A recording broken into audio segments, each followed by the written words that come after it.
dari suluk gentur atau suluk bentur. Kalau dalam bahasa Jawa istilah gentur itu artinya serius, tekun. Kalau orang ingin sukses kadang diberi tips gentur tapane, serius bertapa, serius tirakat. Suluk gentur berarti mengajarkan apa yang harus kita lakukan, kita jalankan secara serius dalam menuju Tuhan untuk mencapai kesadaran tertinggi. Ada bagian dari suluk gentur itu yang menarik, misalnya tentang syahadat. Katanya Sunan Bonang ada syahadat namanya syahadat daim qaim. Jadi yang dilakukan oleh penempuh jalan sufi, orang yang melakukan suluk, itu yang dituntut sebenarnya tidak hanya syahadat lewat mulut, tapi syahadat daim qaim. Nanti syahadat ini ada 3. Syahadat daim qaim ini syahadat yang kesaksian yang dilakukan tidak dengan mulut, tapi dengan gerak-gerik jasmania. Misalnya kesaksian dengan gerak-gerik itu, kalau saya percaya dengan kamu, maka kalau kamu utang, tak utangi deh. Gitu kalau kita sama temen ini. Jadi tidak perlu saya bilang, enggak kok, saya percaya kok. Tapi kalau diutangi, enggak gelem ngasih utang. Karena saya percaya, kamu tak utangi. Tanpa harus saya ngomong saya percaya padamu, begitu kamu tak utangi, itu menunjukkan saya percaya padamu. Jadi ini kesaksian lewat tindakan. Karena saya yakin bahwa situasi sekarang sudah aman, maka saya mulai berani keluar rumah meskipun harus pakai masker.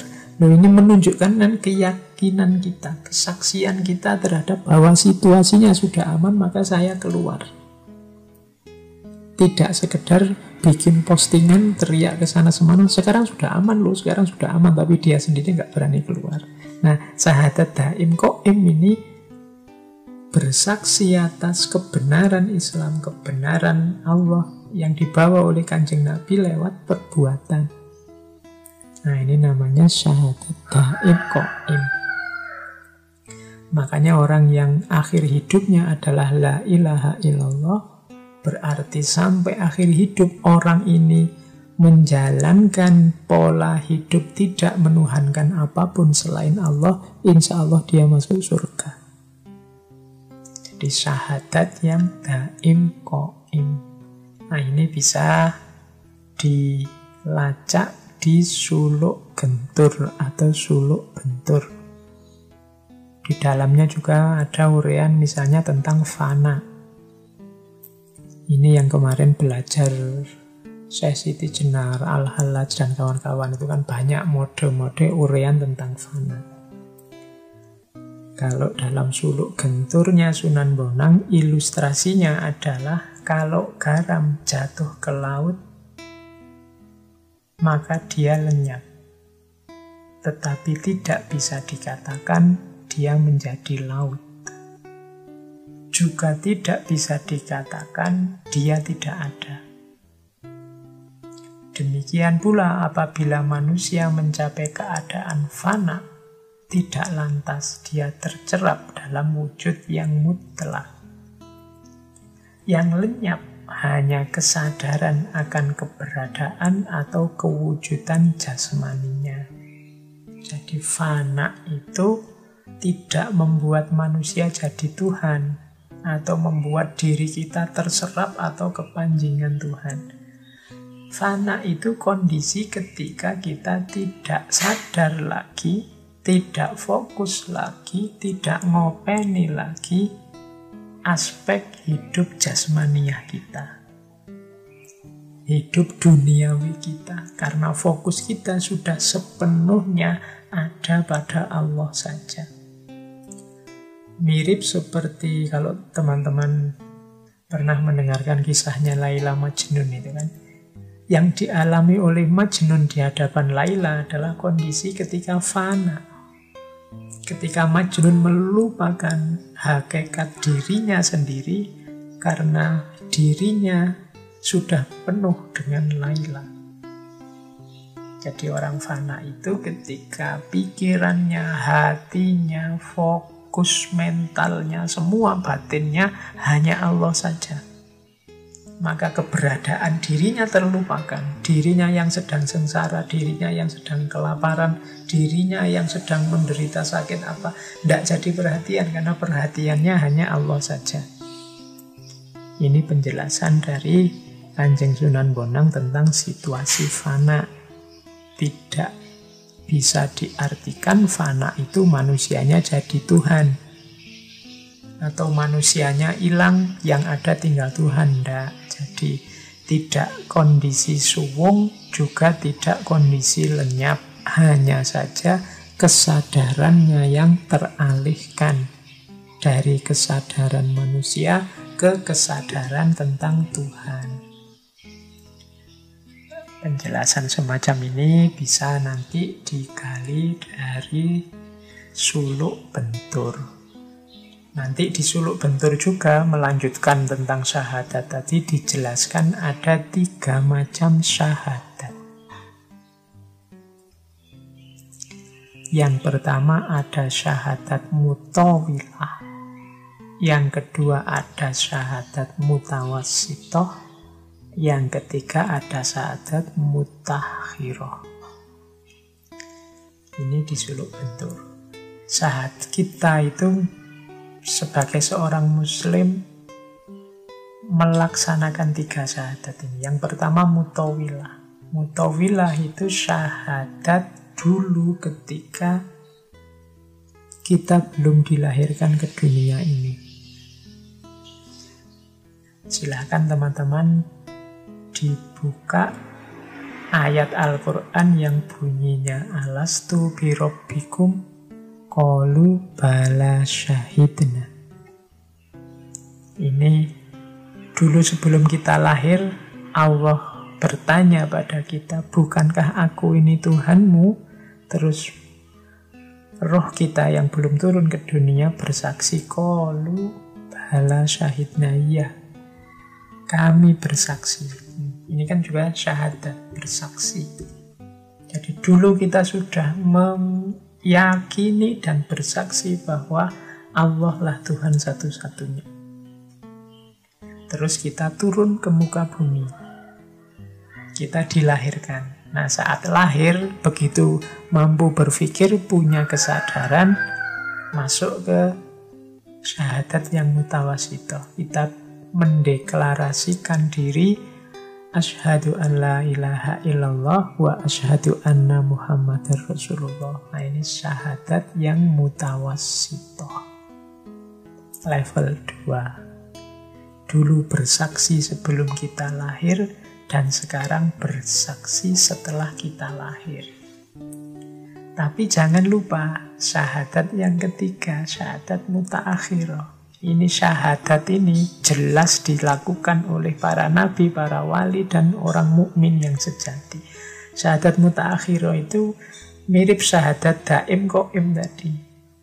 Tidak cukup kita hanya deklarasi tiada Tuhan selain Allah dan Nabi Muhammad adalah Rasulnya, utusannya. Tapi kita jalankan hidup yang menomorsatukan Allah dan mengikuti sunnahnya Kanjeng Nabi. Ini namanya syahadat mutaakhirah. Kalau kita menyatakan bahwa satu-satunya Tuhan hanya Allah, ya hidup kita hanya satu-satunya yang kita pertuhankan, ya Allah. Kalau kita menyatakan bahwa Kanjeng Nabi Muhammad adalah utusannya, berarti hidup kita orientasikan untuk mengikuti petunjuk dari Kanjeng Nabi, karena Kanjeng Nabi itu utusannya. Kita ikuti sunnah-sunnahnya. Ini namanya syahadat mutaakhirah. Dulu kita bersyahadat, kemudian ketika turun ke dunia kita juga sudah syahadat, tapi sempurna syahadat kita kalau juga tidak hanya dinyatakan syahadat itu, tapi juga dijalankan. Kalau disuluk bentur kemudian dijelaskan bila mana 3 syahadat ini dipadukan menjadi satu, maka dapat diumpamakan seperti kesatuan antara tindakan menulis, tulisan, dan lembaran kertas yang mengandung tulisan itu. Juga dapat diumpamakan seperti gelas, isinya, dan gelas bening gelasnya, kacanya, kemudian isinya gelas dan penuhnya gelas. Tadi yang syahadat sebelum kita lahir itu seperti kertasnya. Kemudian ketika kita bersyahadat asyhadu alla ilaha illallah yang mutawasitoh tadi itu seperti ketika kita menulis. Kemudian ketika kita menjalankan syahadat tadi itu seperti tulisannya. Jadi terus sempurna, yo ada kertasnya, yo ada tindakan menulis, dan ada tulisannya. Jadi kalau gelasnya itu adalah syahadat waktu kita belum lahir, kemudian isinya adalah syahadat mutawasitoh yang kita menyatakan beriman pada Allah dan mengikuti Rasul-Nya. Dan penuhnya gelas itulah syahadat mutaakhirah, waktu kita menjalankan. Jadi setelah tadi mengenal Allah, makanya saya bilang ngaji kita ini kita bikin skenario sendiri, kita bikin sekuen sendiri untuk merumuskan suluk atau jalan sufi. Yang pertama tadi kita ambil dari Syekh Bari di Primbon Monang bahwa kita harus mengenal dulu, ngerti ilmunya dulu tentang Allah, baik zatnya, sifatnya maupun af'alnya. Setelah itu bersaksi atau syahadat, baik syahadat yang mutawilah sebelum lahir, kalau ini otomatis, maupun syahadat yang mutawasitoh saat kita sudah ada di dunia. Kalau kita hari ini muslim, insya Allah sudah kita lakukan. Dan yang ketiga, yang mutaakhirah, mewujudkan syahadat kita dalam kehidupan sehari-hari. Kalau yang ketiga, yang mutaakhirah ini, dulu waktu kita ngaji tentang Kanjeng Sunan Kalijaga kan ada cerita tentang santrinya Kanjeng Sunan Kalijaga yang namanya Syekh Jangkung. Syekh Jangkung ini suatu ketika mengikuti murid-murid yang lain mengikuti ujian tentang syahadat. Jadi semua murid diuji untuk bersyahadat. Murid-murid yang lain dengan fasihnya melafalkan asyhadu alla ilaha illallah wa asyhadu anna muhammadar rasulullah. Pas gilirannya Syekh Jangkung, waktunya syahadat, beliau malah keluar ruangan, kemudian naik ke pohon kelapa yang paling tinggi dan menjatuhkan dirinya ke bawah. Semua orang kaget. Begitu sampai di bawah, ditanya oleh Kanjeng Sunan, "Loh, kamu disuruh bersyahadat saja kok malah loncat dari pohon kelapa yang paling tinggi?" Katanya Syekh Jangkung, "Ya inilah syahadat saya. Inilah kesaksian saya, keyakinan saya bahwa Allah adalah penguasa alam semesta, bahwa Allah lah yang menentukan segalanya, Allah lah yang memegang nyawaku, menentukan hidup matiku, dan inilah buktinya." Itu jenis syahadat mutaakhirah. Ya meskipun teman-teman ndak harus njajal seperti ini, itu makom kita ndak sama dengan Syekh Jangkung. Tapi yang jelas, mari kita tunjukkan dalam kehidupan kita sehari-hari bahwa hidup kita ini modenya adalah satu-satunya yang kita posisikan sebagai Tuhan adalah Allah, dan yang kita ikuti adalah Kanjeng Nabi Rasulullah. Berarti hidup kita sudah bersyahadat tidak sekedar mengucapkan syahadat.